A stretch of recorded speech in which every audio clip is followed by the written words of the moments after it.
My name is Nevaeh Armstrong. I'm currently working at Bojangles and get paid $8.50 an hour.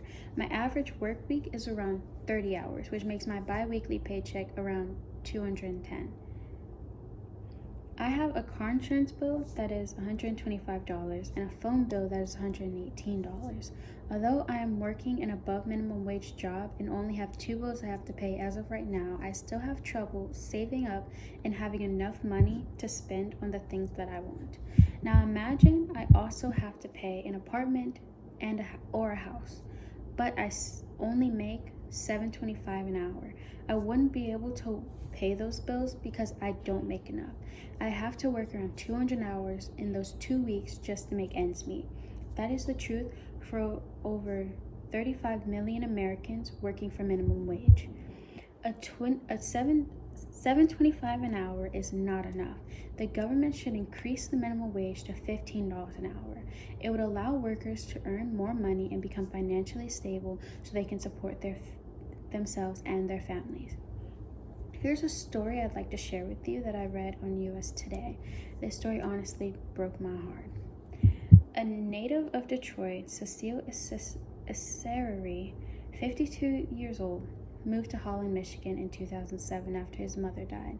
He moved back to Detroit in 2014. He works at Burger King for $8.15 an hour.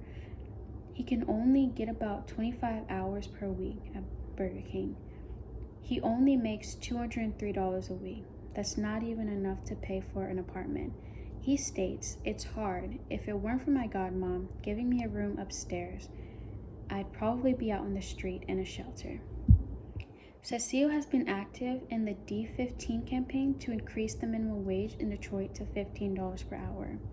Andrew Bloomendale, an author for Investopedia, writes in his article, "Can a family survive on the U.S. minimum wage?" The earnings of a minimum wage worker with a family of 4 fall well below the poverty line.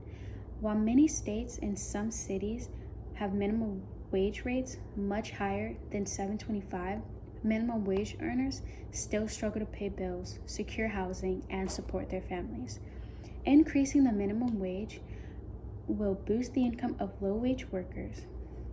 A higher minimum wage could lift some families' income above the poverty line and reduce the number of people in poverty.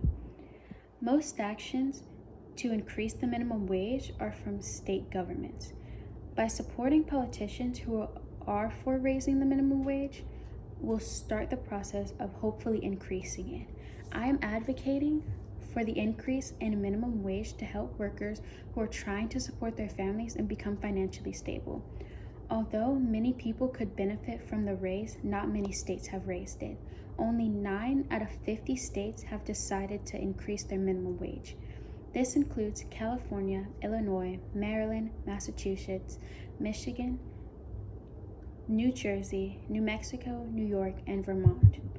There are many petitions out there that need signatures to get the government to address the issue. There are also many politicians who support the raise in minimum wage.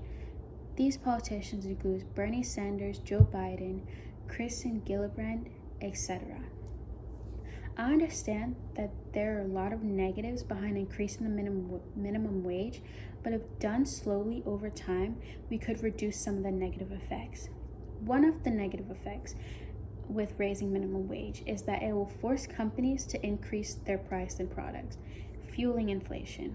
But even though this is true, a salary for higher paying jobs will increase as well. So the majority of people will be able to afford the increase in prices. Another issue in the increase of wage would prompt a larger decrease in job opportunity, but that is if they raise it above 5%.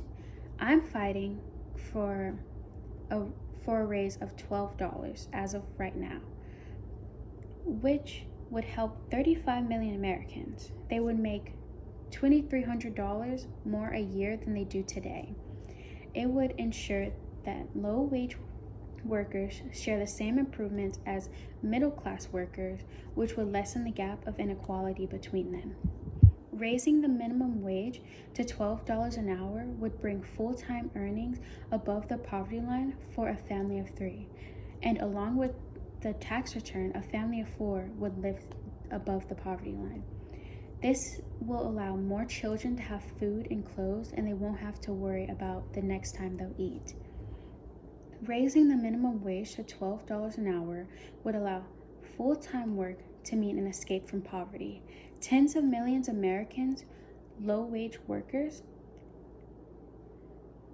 will have an improvement in their standard of living.